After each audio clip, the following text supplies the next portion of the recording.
Hello my lovely viewers, welcome again to Mathematics and I. It is still your presenter Jefferson, and today we are having on the board solving problems on trigonometry.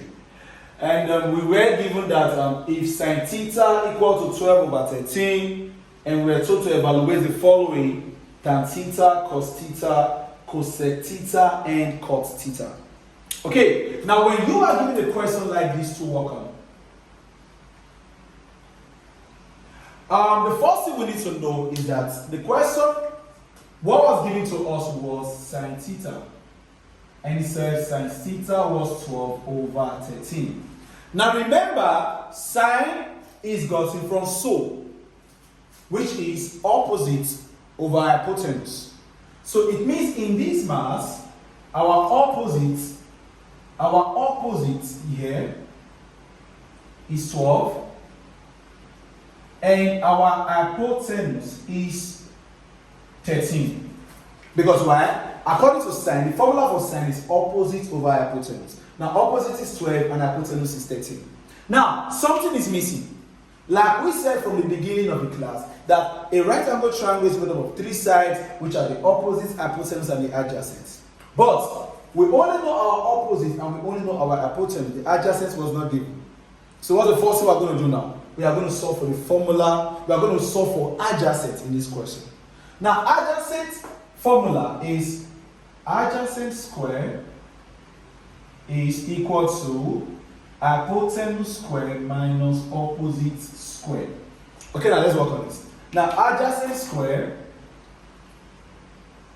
because hypotenuse now is 13 square minus opposite is 12 square. Now, adjacent square becomes 13 square means 13 times 13, and that is 169. So here becomes 169 minus 12 is equal to means 12 times 12, and that is 144.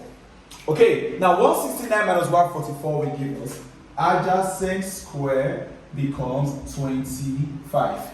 Now, if we are looking for adjacent, it means the square has to cross. And when the square crosses the equality sign, it becomes square root. So automatically, adjacent becomes the square root of 25, which is equal to 5.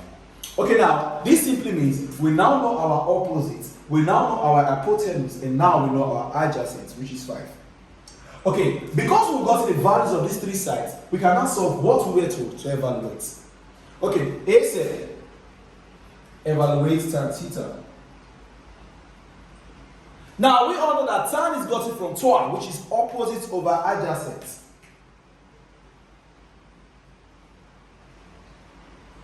Okay, now, let us see. When we were given, what we were given the question is opposite was 12. So this becomes 12 over adjacent now is 5. So the answer we have is 12 over 5. Tan theta becomes 12 over 5. Now, B. Now the B part says we should find cos theta. Now we all know that cos is gotten from car, which is adjacent over hypotenuse. Now our adjacent now is 5, and still our hypotenuse is 13. So our cos theta becomes 5 over 13. Okay, now solving for C. Now C says cosec theta. Cosec theta. Now we know that cosec is the inverse of sine. The inverse of sine. And sine was what? 12 over 13. So the inverse of sine here becomes 13 over 12, reciprocating the fraction. So our cosec theta becomes 13 over 12. 13 over 12. That's the inverse of sine. Now this is cos theta.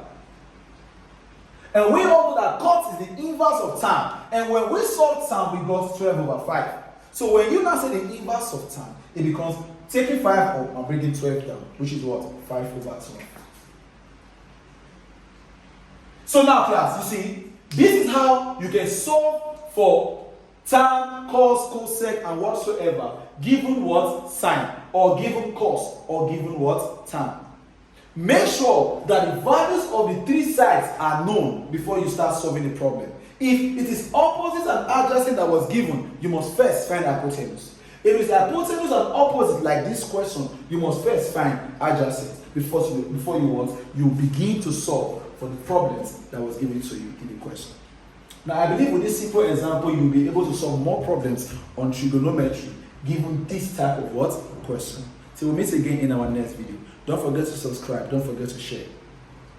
Thank you for watching.